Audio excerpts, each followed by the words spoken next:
தமிழ் சினிமாவின் முதல் super star அவரோட வீழ்ச்சிக்கு இதுதான் காரணமா?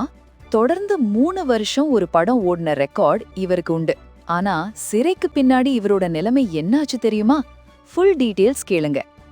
கே தியாகராஜ பாகவதர் குரலாலேயே ரசிகர்களை கட்டி போட்ட மனுஷன். லக்ஷ்மிகாந்தன் கொலை வழக்கு பின்னாடி ஜெயில இருந்து வெளியே வந்தப்போ இழந்த மார்க்கெட்ட பிடிக்க போராடினாரு. அமரகவி, ஷியாமலான்னு அடுத்தடுத்து படங்கள் தோல்வி. ஆனா மனம் தளராத பாகவதர் தானே சொந்தமா தயாரிச்சு இயக்கி நடிச்ச படம்தான் புதுவாழ்வு.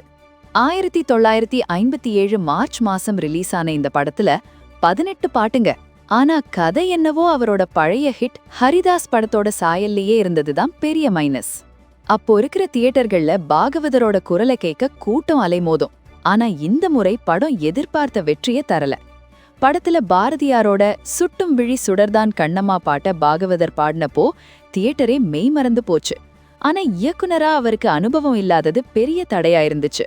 சிறை வாழ்க்கை கொடுத்த அந்த நெகட்டிவ் இமேஜை மாத்த புதுவாழ்வு கை கொடுக்கலங்கிறது தான் கசப்பான உண்மை. இதுதான் அவரோட கடைசிக்கு முந்தைய படமாவும் அமைஞ்சது. ஒரு சூப்பர் ஸ்டாரோட கெரியர் எப்படி ஒரு வழக்கா மாறுச்சுங்கிறது இன்னைக்கும் ஒரு பாடம்.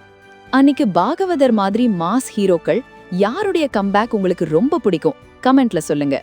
மறக்காம லைக் பண்ணிட்டு ஷேர் பண்ணுங்க. சினிமா அப்டேட்ஸ்க்கு தமிழ் காலி சென்டர்ல சப்ஸ்கிரைப் பண்ணுங்க. நிஜமாலே அந்த முதல் சூப்பர் ஸ்டாருக்கு புதுவாழ்வு கிடைச்சதா?